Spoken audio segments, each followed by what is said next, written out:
our next speaker, Jen Koss. She is Director of NOAA's Coral Reef Conservation Program from the National Ocean Service. She manages the Coral Reef Conservation Program day to day, which is a huge program, conservation policy, budget, personnel management, partnership building, and contributes to the development and success. So we're great to have her here to give us everything that's going on NOAA-wise. So thank you, Jennifer. Thank you. I'm not exactly sure how I'm going to follow that great presentation, except to say go Gigas or Gigas. Inverts need love too. The good thing about going slightly later in the day is a lot of what I was going to talk about has already been set up, but the bad thing is a lot about what I was going to talk about has already been talked about. So I'm going to even steal from you a little bit, maybe, Joanna. First, I wanted to check, is everyone okay? It was 60 degrees this morning when I drove in from the airport. Crazy weather down here. So I'm going to talk a little bit about what's going on in NOAA. And by de facto, NOAA is the leading federal agency on coral reef conservation. Therefore, we tend to sort of set the scene for coral policy and how it changes. As corals change, we change to adapt to our different management strategies to, based on what they're experiencing. So quick recap, land-based sources of pollution, fishing impacts, bleaching, three major sources of stress and decline of corals. So that being said, we also had this massive global bleaching event that Terry spoke so eloquently about. In some places in the world, we're into years 5 and 6. No longer global, but localized. So Guam has continued to bleach, and we've had some recent bleaching events here, currently in the Virgin Islands, and when I was talking to Melanie and Val, a little bit in Belize, Honduras, and maybe some in Panama too. And then Hawaii has just come out of a bleaching event, nowhere near as bad as they expected it was going to be, but they did have some bleaching in Hawaii. And then if that's not bad enough, you guys are experiencing this monster, and that's about all I'm going to say because I know Joanna will talk far more about it. But big, scary, bad, moving through the Caribbean, and we're hoping doesn't make its way out of the Caribbean. So slightly abbreviated history of the NOAA's Coral Reef Conservation Program. We were created in 2000, but previous to that, 1998 executive order under President Clinton created the US Coral Reef Task Force, and that group wrote the National Action Plan. And then when we were created in 2000, we implemented the National Action Plan for about 7-8 years and realized that we had mapped a lot, we had characterized a lot, we'd done a lot of science. We had a review panel that said, okay, NOAA, you've scienced the crap out of this, do some management. Because corals are still declining even though you're researching like crazy. So we adopted a new strategic plan, which we called our goals and objectives, and then most recently have changed that up a bit and added a bit to it in that we've been doing a lot of threat-based management.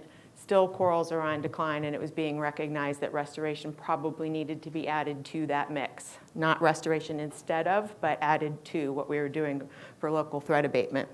So we are now having a new strategic plan that we're creating implementation plans for. And the Admiral had talked about the matrix a tiny bit. He talked about how coral conservation is spread out across NOAA. We're a bit of a unique beast within NOAA that we are formally matrixed. There are 5 major line offices. The Weather Service is the only one that's missing up here, but the other 4, we have a matrix agreement. Money comes into the National Ocean Service, which is where I sit, and then gets spread out across Oceanic and Atmospheric Research, the Fisheries Service, and NESDIS. NESDIS is our satellite and data integration service.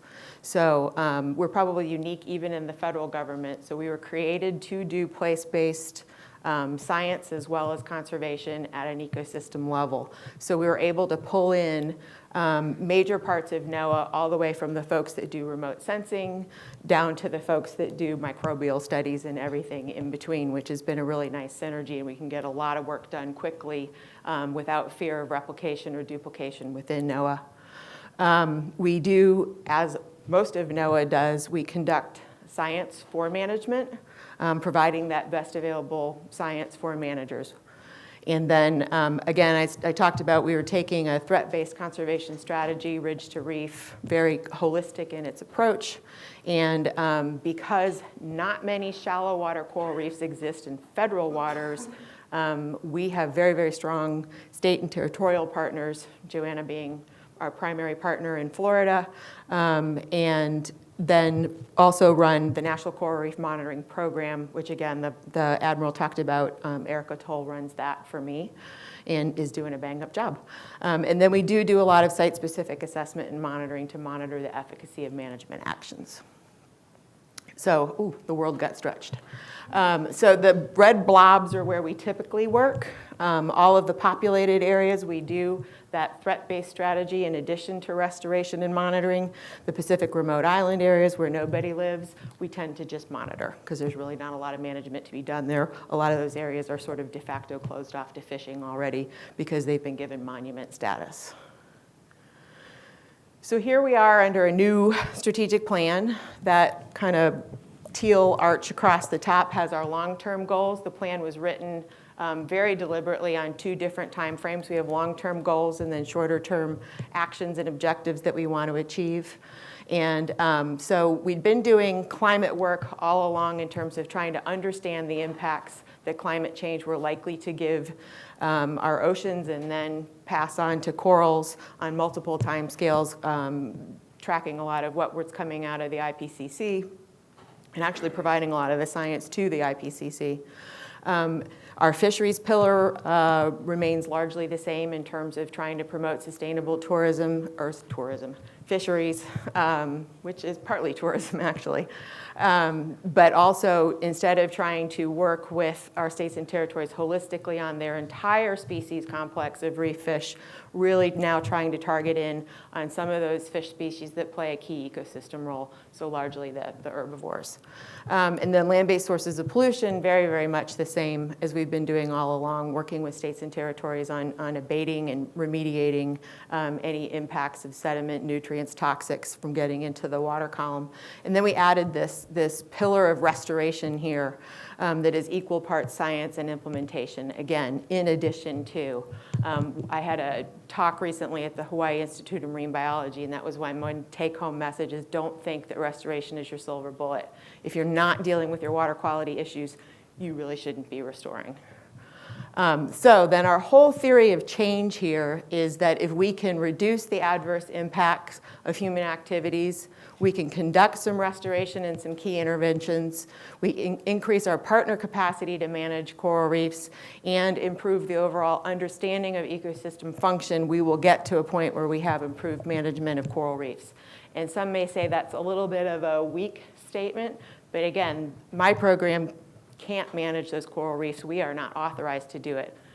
You people here in this audience, the state folks, NGOs, academia, you all have an actually stronger role in conserving Florida's coral reefs than the federal government does in a lot of different instances, probably absent the sanctuary. And then underpinning all of this, we're calling these our core functions, our research and monitoring, mapping, social science, communication, and capacity building. They really underpin everything that we do. I'm not going to spend a lot of time on these. This is sort of the more in-depth, all of the different actions that we're talking about. I did want to say that this concept of resilience-based management is really gaining a lot of traction at an international level as well as domestic level. And the resilience-based management concept is not unique just to this pillar of action. Resilience-based management is something that we're going to be doing across all of our actions. So when you design a stormwater catchment in order to keep sediment off the reefs, you're not designing it for rainfall today. You're designing it for rainfall 10 years from now, 20 years from now, 30 years from now. What is climate change going to do to any one of these management strategies? We really need to be designing for the future, not just today. So I didn't realize all these little arrows did this. Okay, so when we're talking about resilience to climate change and really promoting this resilient management function, we're really talking about managing vulnerability. If you think of resistance and recovery as resilience, so your ability to resist change or come back from a perturbation, and then you think about exposure to climate stress, and then put on top of that human impacts, you get to where you have figured out your vulnerability. So, and I've got the Bernard going up and down here too. So I'm going to fly through these because these are the same as they've always been. Did want to point through the restore viable coral populations. That's our end game, to get to the point where we're restoring well enough and at large enough scale that these reefs are self-seeding, self-reproducing, and it's not just asexual propagation going out.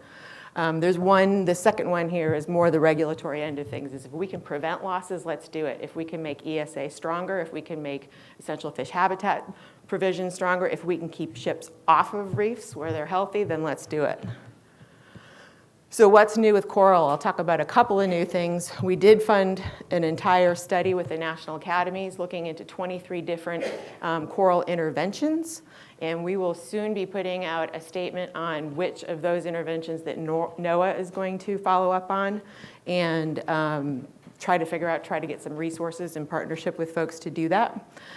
We have written a manager's guide to coral reef restoration planning and design along with the Nature Conservancy and a few other folks. And we'll be training our Pacific partners on that guide quite soon.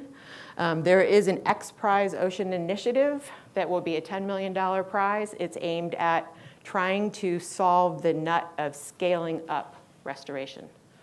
Can we get to the point where we can put enough biomass out on the reef of different species where we've actually made a difference at an ecosystem scale? It's largely an engineering problem right now, not so much a biological one. There will be a draft coral target coming out of the International Coral Reef Initiative that'll be folded into the Convention on Biodiversity and eventually into the Sustainability Development Goals. They go with that. That's more international in flavor. For those of you that were lucky enough to go to Reef Futures last year, is that when it was? Seems like it was an age ago, but last year, the next one will be, I think, in May of 2021, and that was over 600 people from 30 different countries. The last time, I suspect it will only grow more, given the keen interest in coral restoration. And then there will be an announcement forthcoming on the Florida Keys 7 Iconic Reefs Restoration Plan. It is an audacious plan that will involve public-private partnerships if we can pull it off. So stay tuned on that. I'm not going to steal anyone's thunder on that. And then lastly, we've created a new grant program in honor of Ruth Gates, really trying to channel her drive, her optimism, her total sparks, and everything that she was doing to really turn people's minds around on the future of restoration. So that we've got $500,000 for that right now. We're hoping to match it. We've got some interest within NOAA, and I've got some interest from outside of NOAA. So hopefully that'll become a very robust. This is a quick graphic of that guide. I'm not going to spend a lot of time on that, but this is getting to be a really nice product. And we'll stop there. Yeah, our major training is going to be in May of this year in the Pacific. So if any folks are out there and want to attend, I'm sure we might be able to squeeze you in.